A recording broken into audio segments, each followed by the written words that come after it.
Today is day 20 of these Advent reflections, and welcome back. Today we're going to talk about King Josiah. Josiah was, in fact, the last good king of Jerusalem. He reigned from 640 to 609 BC. And he was a young king. In fact, he was 8 years old when he was crowned and anointed king of Jerusalem and Judah. Of course, it was under the regency of his mother. At 16, he rid Jerusalem of pagan practices and then turned his attention to the rest of Judah and even into the northern areas where there no longer were any or few Israelites. At age 20, he took away the defilement of the land by destroying the high places where the pagans worshiped, their sacred poles and their idols. At age 26, he repaired and restored the temple, which had fallen into neglect over the preceding 100 years.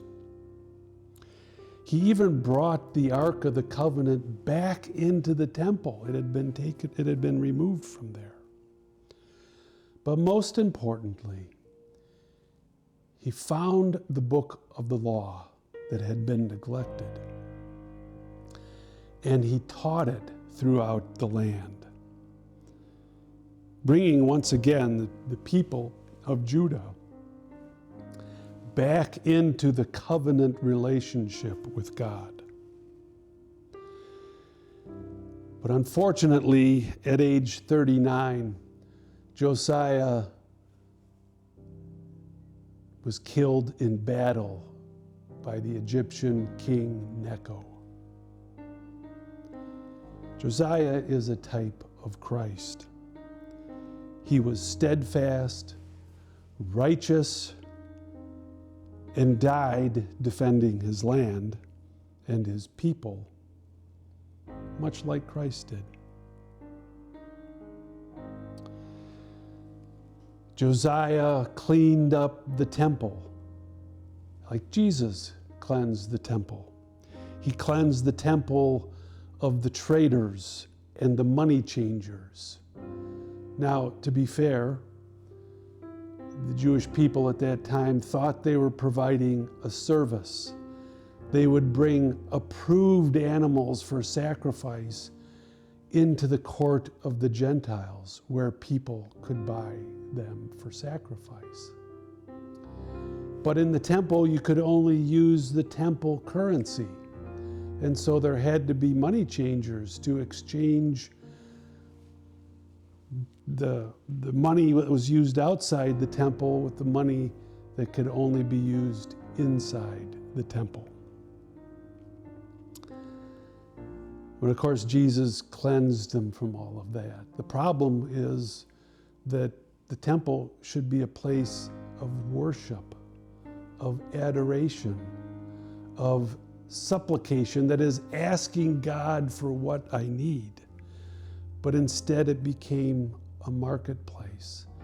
And it also, all this stuff took place in the court of the Gentiles, the court where Gentiles could come and worship God and be in relationship with God.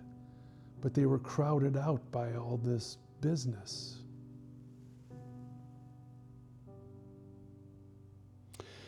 And so St. Paul said, "How can I cleanse the temple of my heart?" You can see this in 1 Corinthians chapter 6, verses 19 and 20. He compared the temple to the heart of the baptized person. The core of my being is my heart. It's where I am who I am, honestly, before God. So it's a good time to ask, am I attached to something that crowds out Christ in the center of my heart? What is that something or someone? You know, a good thing to begin cleansing the temple of my heart is to fast from the attachment I have to that thing. If it's, screen time, you could fast from that. If it's,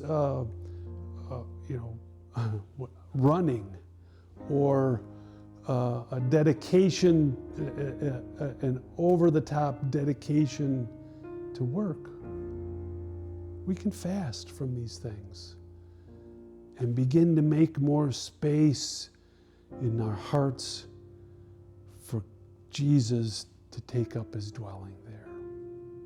Pray about that. We'll see you tomorrow.